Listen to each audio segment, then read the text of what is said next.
Welcome back to the Candid Sister Podcast, the big sister you never had. I'm your host, Conchata Hosley, CEO of Fenix International, and your faith-fueled business strategist here to remind you your brand is cute, but your legacy is the real flex. Around here, we keep it real, we keep it faith-based, and we definitely keep it fun. Today's episode is one for the visionaries. Building a legacy business is bigger than your brand.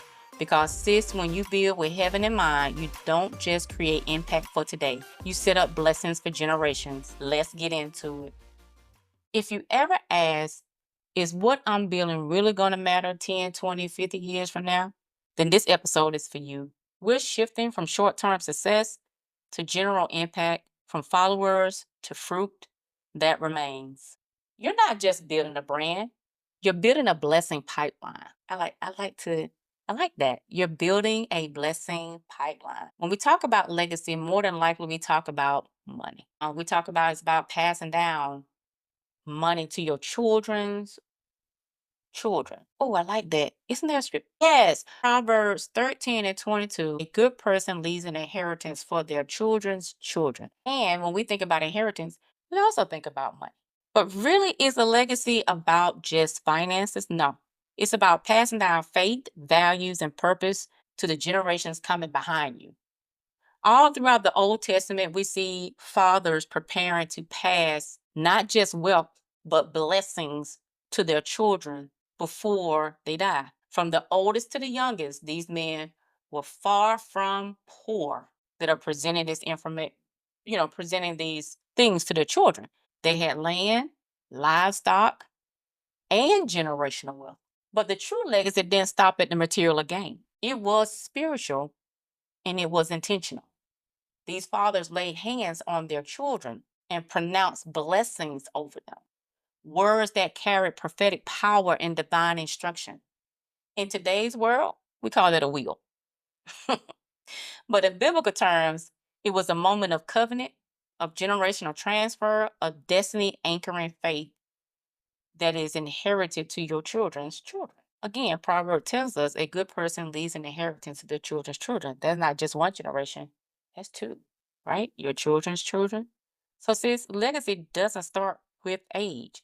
I know you may be thinking, I'm 50 now. I don't have nothing to give my kids. You have a lot to give your children's children. That's first thing first, it start with intention. Every decision you make, every principle you live by, every seed of obedience you sow, it all flows forward. You're not just building something for now, you're building something that can live beyond you.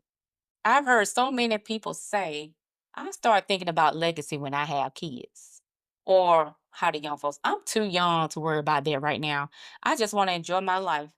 But the truth is, legacy doesn't begin when you have children. Legacy begins the moment you decide to build something that outlives you. When you look at your business through the lens of generational wealth, it shifts your entire perspective. It's no longer just about making a profit. It becomes about making an impact. Like, ask yourself, how does my business solve real problems that go beyond the transaction? How is my work today creating value that will still matter 20 or 30 years from now? Am I building something that can outlive trends and timelines? If you're building for the long haul, you'll start evaluating your business model every 2 to 3 years to ensure it's still relevant and purpose driven. You'll create systems, services, and products that aren't just profitable but impactful. That's what makes your business a legacy, not just a hustle. It's why so many people invest in real estate because land stands the test of time. And since your business can too. If you treat it like kingdom asset, it truly is. Legacy isn't about fame. It's about being faithful to what God called you to build, even when it's not trending. And that faithful seed brings a harvest to your children's children.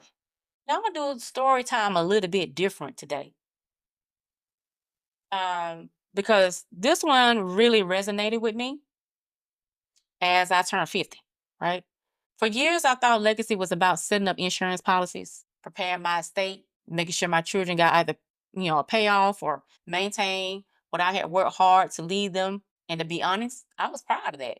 I put in the work, insurance, check, property, security, estate plan in progress, making sure my kids were covered, always on the top of my mind, even my grandchildren. So technically, my hope was that my children would be able to pay out the house and whatever was left could serve as a cushion for their future as well as their children's future.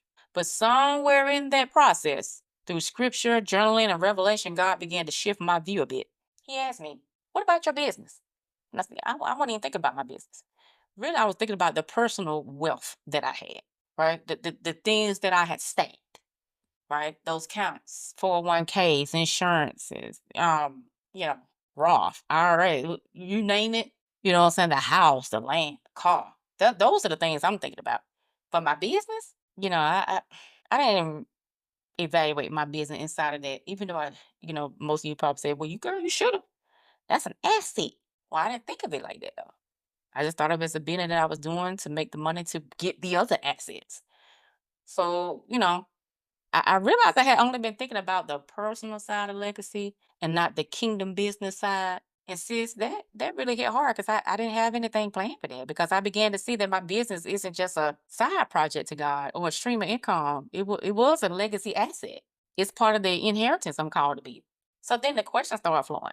Oh, what if my children don't want to run my business? Have I positioned it to be sold at a high value if they don't? Could they hire someone else to run it and still receive dividends from the profit? Can this business outlive me in a way that gives them enough, not just money, but options, right? Sometimes legacy is your children have options, and that's when God spoke something I'll never forget.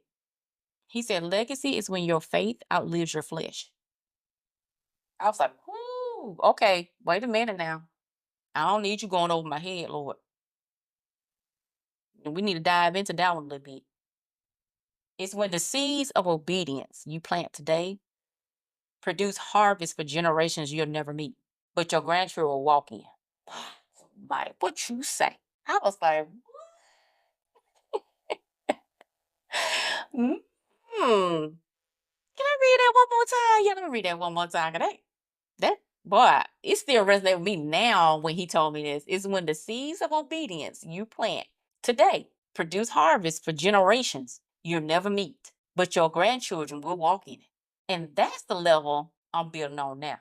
Not just for ownership, not just for income, but for impact, for options, for overflow. Because real legacy is not just what you learn or I want to say learn. It's not just what you leave to them, it's what you leave in place for them. The systems, the structure, the strategy, all of it covered in grace and building obedience. Come on now. I mean, like for real, I I have learned so much in my prayer time with God with this Faith and Flow series. But this one right here, because I have grandchildren and because I want a life for them in which they don't have to struggle and they don't have to scrape $2 together. They can say my grandmother left this for me so that I would not have to struggle. She made sure I had an inheritance for me to live off on, but I also want them to value the inheritance and I also want them to be able to build upon so that they will have an understanding that they need to build for their children's children. And then this legacy will continue to keep moving and keep growing because my grandmama started the seed. She planted the seed. So this one is going to be kind of a short podcast because I really want you to sit down with God. This is your challenge for this podcast during this session. And write your legacy business vision statement. You can start out with the question, what do I want people to say about my business and my life 50 years from now? This vision is something that's going to be passed down to generation to generation to generation of your children to children, your children's children. Why? Because it keeps them grounded that their legacy is more than the financial status that they're in. Your legacy could be an infusement of your faith. Your legacy could be an infusement of your priorities, your disciplines, your consistency. It's whatever you and God had decided what vision that you want to have, that is a legacy that you want to pass down to your children's children, right?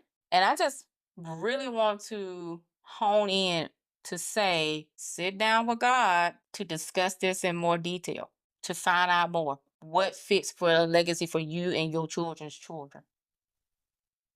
That's all I got for you guys today. If this episode stirs something in you about building bigger, deeper, and stronger, hey, tag me in it.